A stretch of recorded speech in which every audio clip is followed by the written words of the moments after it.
Hello friends, कैसे हैं। मैं आपकी दोस्त आपके साथ फिर आ गई हूँ। पहले इस बात तो मैं आपका दिल से शुक्रिया करना चाहूँगी कि आप लोग अपना कीमती समय निकाल के मेरी वीडियोस को देखते हैं, मुझे इतना प्यार देते हैं, मुझे इतना मोटिवेट करते हैं कि मैं और वीडियोस डाल सकूँ, और आप मुझे इतने लाइक सब्सक्राइबर दे रहे हैं। मैं बहुत खुश हूँ और आप सबका बहुत दिल से शुक्रिया करती हूँ। आइए एक नई कहानी सुनते हैं। एक बार की बात है कि एक बस में बहुत सारे यात्री थे, श्रद्धालु थे, जो मंदिर के दर्शन करके वापस आ रहे थे। तो घुमावदार पहाड़ियों पे होते हुए बस आ रही थी। तभी क्या हुआ कि रास्ते में बहुत मौसम बदल गया और अचानक से बहुत ज़ोर की बिजली कड़की।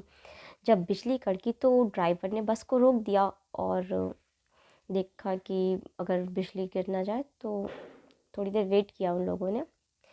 फिर ड्राइवर चलने लगा। जब वो थोड़ी दूर पहुंचा तो फिर अचानक से बिजली कड़की और बिजली बस पे गिरते गिरते बची। तो ड्राइवर बहुत घबरा गया, उसने बस रोक दी और बाहर खड़ा हो गया।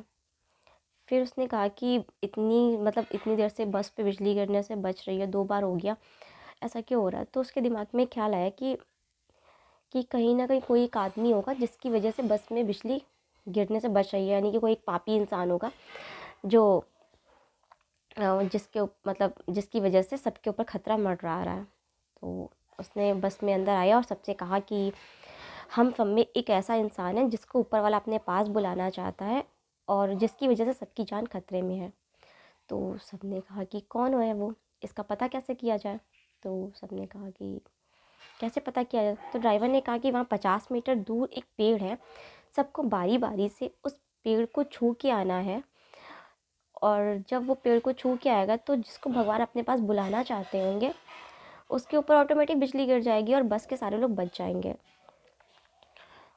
तो ड्राइवर की बात सब लोग मान गए।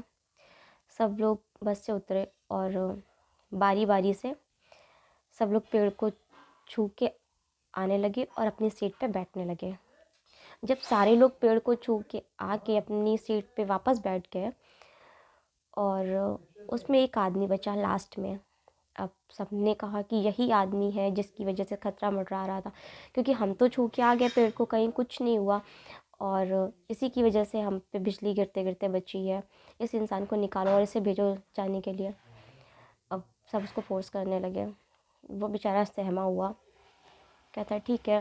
बेचारा उतरा और जैसे ही वो पेड़ को छूने के लिए गया, पेड़ के पास पहुंचा छूने के लिए, वैसे ही जब उसने क्या देखा कि बिजली बस पे गिर चुकी है और बस के सारे लोग वहीं पे ऑन द स्पॉट जल गए और वो इंसान बच गया। इस कहानी से हमें ये शिक्षा मिलती है कि एक इंसान की नेकी की वजह से बस के सारे लोग बचे हुए थे, और जैसे ही उन लोगों ने उस नेक इंसान को कोसना चालू किया, उसको उतार के उन लोगों ने भेजा और सब कुछ किया, तो वैसे ही उनका सर्वनाश हो गया। इसलिए हमें कभी किसी दूसरों पे शक नहीं करना चाहिए कि पता नहीं कि कब हमें किसकी वजह से खाने को मिल रहा है, किसकी वजह से हमारी जान बची और किसकी वजह से हमारे खतरे बच रहे हैं। हमारे साथ बहुत सारे लोग जुड़े रहे होते हैं, जैसे कि हमारे पेरेंट्स होते हैं जो हमारे लिए प्रेयर करते हैं, हमारी बहनें होती हैं, हमारी बीवियाँ होती हैं, हम हस्बैंड्स होते हैं, माँ बाप होते हैं, दोस्त होते हैं। बहुत से लोगों के अच्छे कर्म और बुरे कर्म हमारे साथ रहते हैं। तो हमें दूसरों पे शक नहीं करना चाहिए। हमें हर प्रॉब्लम का सलूशन बहुत ही सोच समझ के सूझबूझ के साथ लेना चाहिए और सबसे प्यार करते हुए आगे बढ़ना चाहिए। ये नहीं कि किसी ने गलती कर दी और तो हमने उसके ऊपर सारा ब्लेम डाल दिया दिया और उसको हमने और ज़्यादा प्रताड़ित करके उसको हमने डिस्ट्रॉय कर दिया। ये चीज़ गलत है, क्योंकि हम भी हो सकते हैं, वो गलतियाँ हमसे भी हो सकती हैं। जब गलतियाँ भगवान से हो सकती हैं तो फिर हम तो एक नॉर्मल इंसान है ना, तो इंसान से तो गलतियाँ होना नॉर्मल सी बात है। फिर हम क्यों भूल जाते हैं कि हमसे कभी गलतियाँ नहीं हो सकती हैं, और सामने वाला गलती करता है तो हमें लगता है कि वो तो गलतियों का पिटारा है और हमसे गलतियाँ कभी हो नहीं सकती। और जब हम ये भूल जाते हैं तो हमारे साथ ही बुरा होने लगता है, जो हमें पता नहीं होता लेकिन एक्चुअल में होता है हमारे साथ बुरा। और फिर हम सोचते हैं कि ऐसा क्यों हो रहा है।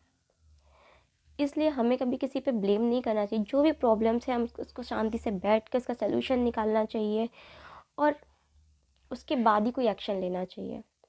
क्योंकि हमें पता नहीं होता कब किसके अच्छे कर्म हमारे साथ हैं और कब किसके बुरे कर्म हमारे साथ हैं, क्योंकि हम बहुत सारे लोगों के साथ जुड़े होते हैं। किसी की प्रार्थनाएं हमें बचाती हैं और किसी की बद्दुआएं हमें मारती हैं। इसलिए हमें बहुत सोच समझ के काम करना चाहिए। Thank you.